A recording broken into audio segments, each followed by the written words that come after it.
অত্যন্ত সমৃদ্ধ ও সুবিশাল। এটি বিভিন্ন যুগ, সভ্যতা ও রাজবংশের উত্থান পতন নিয়ে গঠিত। নিচে একটি সংক্ষিপ্ত অথচ বিস্তারিত পুনর্বিবেচনা দেওয়া হল। প্রাচীন ভারতের ইতিহাসের সময়কাল ও প্রধান পর্যায়। প্রাচীন ভারতের ইতিহাসকে মূলত কয়েকটি প্রধান ভাগে ভাগ করা যায়। ১. প্রাক ঐতিহাসিক যুগ, খ্রিস্টপূর্ব ৫ লক্ষ। ৬০০ খ্রিস্টপূর্বাব্দ, পুরাতন প্রস্তর যুগ, প্যালিওলিথিক এজ। এই সময়ে মানুষ গুহায় বাস করত, শিকার ও খাদ্য সংগ্রহ করে জীবনধারণ করত, পাথরের অস্ত্র ব্যবহার করত। মধ্যপ্রস্তর যুগ, মেসোলিথিক এজ, অপেক্ষাকৃত ছোট ও সূক্ষ্ম পাথরের অস্ত্র তৈরি হয়, পশুপালন শুরু হয়। নব্যপ্রস্তর যুগ, নিওলিথিক এজ, কৃষিকাজ ও স্থায়ী বসতি স্থাপন শুরু হয়, চাকার ব্যবহার, মৃৎশিল্পের বিকাশ ঘটে। তাম্রপ্রস্তর যুগ, চালকোলিথিক এজ, তামা ও পাথরের অস্ত্রের ব্যবহার শুরু হয়। ২. সিন্ধু সভ্যতা, ব্রঞ্জ এজ, প্রায় ৩০০০-১৫০০ খ্রিস্টপূর্বাব্দ। হরপ্পা সভ্যতা, ভারতের প্রাচীনতম নগর সভ্যতা। সিন্ধু নদ ও তার উপনদীগুলির তীরে এর বিস্তার ঘটেছিল। গুরুত্বপূর্ণ কেন্দ্র: হরপ্পা, মহেঞ্জোদারো, লোথাল, কালিবঙ্গান, ধোলাভিরা, চানহুদারো। বৈশিষ্ট্য: উন্নত নগর পরিকল্পনা, সুপরিকল্পিত রাস্তাঘাট, পয় নিষ্কাশন ব্যবস্থা, বিশাল স্নানাগার, শস্যাগার। তাদের নিজস্ব লিপি ছিল, যদিও পাঠোদ্ধার হয়নি। অর্থনীতি: কৃষিভিত্তিক অর্থনীতি, গম, বার্লি, অভ্যন্তরীণ ও বৈদেশিক বাণিজ্য। পতন: বন্যা, আর্য আক্রমণ, জলবায়ু পরিবর্তন ইত্যাদি কারণে এই সভ্যতার পতন হয় বলে মনে করা হয়। ৩. বৈদিক যুগ, আয়রন এজ, প্রায় ১৫০০-৬০০ খ্রিস্টপূর্বাব্দ। আর্যদের আগমন, মধ্য এশিয়া থেকে আর্যরা ভারতে প্রবেশ করে এবং সিন্ধু গাঙ্গেয় সমভূমিতে বসতি স্থাপন করে। ঋক বৈদিক যুগ, ১৫০০-১০০০ খ্রিস্টপূর্বাব্দ। ঋগ্বেদ এই সময়ের প্রধান উৎস। আর্যরা মূলত যাযাবর পশুপালক ছিল, পরিবার ছিল সমাজের মূল ভিত্তি। পরবর্তী বৈদিক যুগ, ১০০০-৬০০ খ্রিস্টপূর্বাব্দ। সামবেদ, যজুর্বেদ, অথর্ববেদ এই সময়ের রচনা।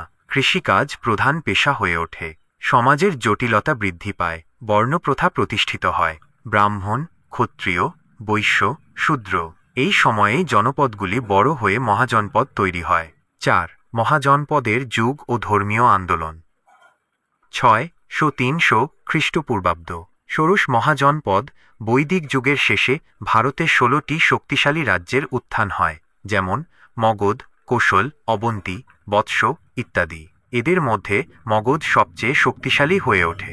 ধর্মীয় আন্দোলন: এই সময়ে সমাজে বর্ণবৈষম্য ও ব্রাহ্মণদের আধিপত্যের বিরুদ্ধে প্রতিবাদ হিসেবে নতুন ধর্মীয় মতবাদের উত্থান হয়। বৌদ্ধ ধর্ম, গৌতম বুদ্ধ দ্বারা প্রতিষ্ঠিত, অহিংসা, নির্বাণ লাভ এবং অষ্টমার্গ এর মূল নীতি। জৈন ধর্ম, মহাবীর দ্বারা প্রচারিত, কঠোর তপস্যা ও অহিংসা এর প্রধান বৈশিষ্ট্য। ৫. মৌর্য সাম্রাজ্য, ৩২২-১৮৫ খ্রিস্টপূর্বাব্দ।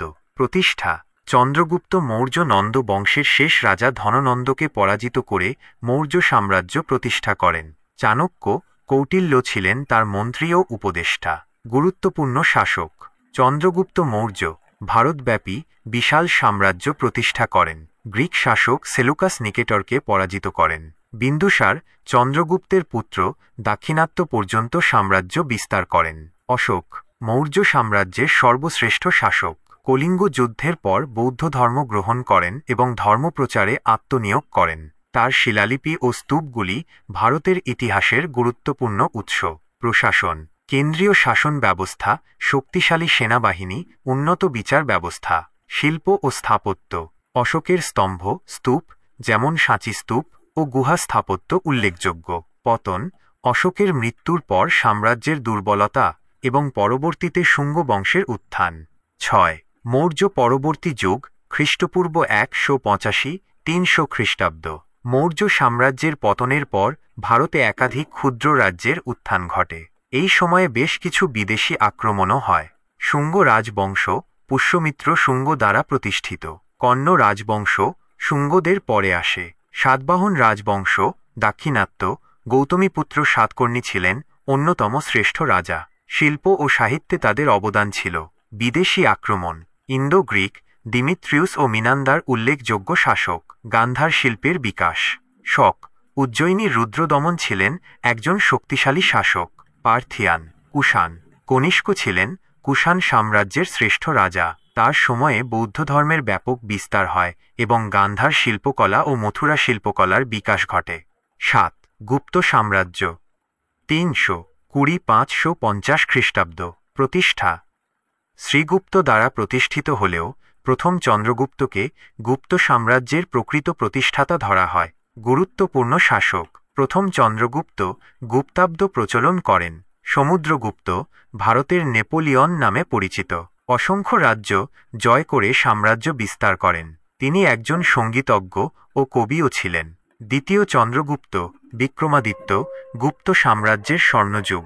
ফাহিয়েন তাঁর সময়ে ভারতে আসেন। সাহিত্য, বিজ্ঞান ও শিল্পকলার চরম বিকাশ ঘটে। নবরত্ন সভা ছিল তার রাজদরবারে। কুমারগুপ্ত প্রথম নালন্দা বিশ্ববিদ্যালয় প্রতিষ্ঠা করেন। স্কন্দগুপ্ত হুন আক্রমণ প্রতিহত করেন। বৈশিষ্ট্য: সুবর্ণযুগ। শিল্প, সাহিত্য, বিজ্ঞান, গণিত, জ্যোতির্বিদ্যা, চিকিৎসাশাস্ত্রে অভূতপূর্ব উন্নতি ঘটে। আর্যভট্ট, বরাহমিহির, ব্রহ্মগুপ্ত এই যুগের উল্লেখযোগ্য বিজ্ঞানী ও গণিতজ্ঞ। সংস্কৃতি। সংস্কৃত ভাষার বিকাশ, হিন্দু ধর্মের পুনরুত্থান। অজন্তা ও ইলোরার গুহাচিত্র এই সময়ের শিল্পের উৎকৃষ্ট উদাহরণ। পতন, হুন আক্রমণ এবং অভ্যন্তরীণ দুর্বলতার কারণে গুপ্ত সাম্রাজ্যের পতন হয়। ৮.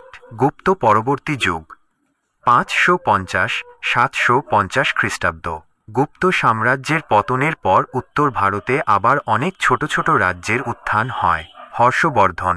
পুষ্যভূতি বংশের হর্ষবর্ধন 606-647 খ্রিস্টাব্দ উত্তর ভারতকে একত্রিত করেন। তিনি একজন মহান যোদ্ধা, প্রশাসক এবং বিদ্যোৎসাহী শাসক ছিলেন। হিউয়েন সাং তার সময়ে ভারতে আসেন। তার মৃত্যুর পর উত্তর ভারত আবার ছোট ছোট রাজ্যে বিভক্ত হয়ে পড়ে। ৯. দক্ষিণ ভারতের রাজবংশসমূহ। দক্ষিণ ভারতেও একই সময়ে বেশ কিছু শক্তিশালী রাজবংশ শাসন করেছে, যাদের নিজস্ব সভ্যতা ও সংস্কৃতি ছিল। চালুক্য। বাতামির চালুক্যরা দাক্ষিণাত্যের একটি শক্তিশালী রাজবংশ ছিল। পুলকেশী দ্বিতীয় ছিলেন তাদের শ্রেষ্ঠ রাজা। পল্লব। কাঞ্চির পল্লবরা দ্রাবিড় স্থাপত্য ও সংস্কৃতির বিকাশে গুরুত্বপূর্ণ ভূমিকা রাখে। মহাবলীপুরমের রথ মন্দিরগুলি তাদের স্থাপত্যের উদাহরণ। চোল। চোল সাম্রাজ্য ছিল দক্ষিণ ভারতের অন্যতম শক্তিশালী সামুদ্রিক শক্তি। রাজরাজা চোল ও রাজেন্দ্র চোল এই বংশের শ্রেষ্ঠ শাসক ছিলেন। তাদের সময়ে গ্রাম স্বায়ত্তশাসন, উন্নত নৌবাহিনী এবং বিশাল মন্দির নির্মাণ, যেমন বৃহদেশ্বর মন্দির উল্লেখযোগ্য। পাণ্ড্যরাও একটি প্রাচীন তামিল রাজবংশ ছিল। প্রাচীন ভারতের ইতিহাস কেবল যুদ্ধ ও সাম্রাজ্যের ইতিহাস নয়, এটি জ্ঞান, বিজ্ঞান, ধর্ম, দর্শন, শিল্পকলা এবং সংস্কৃতির এক অসাধারণ মিলনস্থল। এই যুগে ভারতের যে জ্ঞান, বিজ্ঞান ও সংস্কৃতি বিকশিত হয়েছিল তা কেবল ভারতেই নয়, সমগ্র বিশ্বেও প্রভাব ফেলেছিল।